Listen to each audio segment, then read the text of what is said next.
Hi,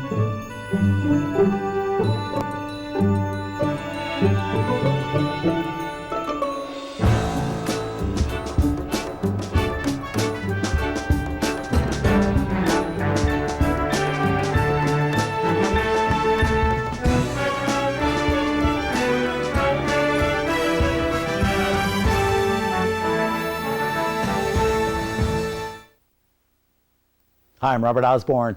Up next in our salute to Robert Taylor is what many people feel is the Robert Taylor movie, maybe the most prestigious and enduring of his career.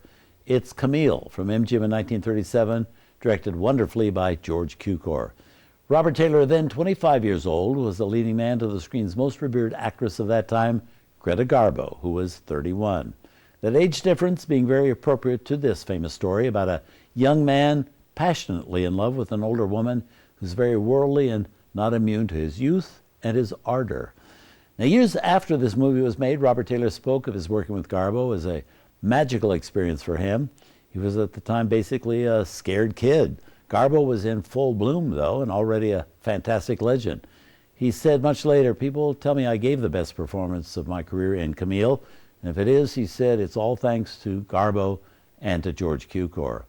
Well, back in 1936, people did chuckle when it was announced Taylor would be co-starring opposite the great Garbo. He was the pretty boy of the movies, with only his work in the 1935 drama Magnificent Obsession, which we just showed, giving him any really credentials as an actor. But he more than rose to the Garbo occasion. Cukor later said very emphatically, he said, "We were lucky to have him in Camille." And as Cukor explained, he said, "The role of Armand is historically a terrible part, all whimper and passive, and worse, usually played by a middle-aged man.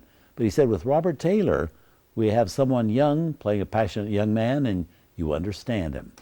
Well, here's the film that further boosted Robert Taylor's reputation as a major Hollywood player, filmed in 1936, released in January of 1937, Camille.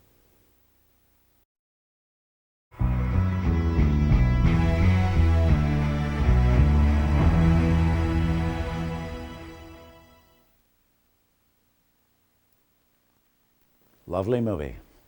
And you know, after doing their final scene together for this movie, Camille, Robert Taylor was never again in contact with Greta Garbo.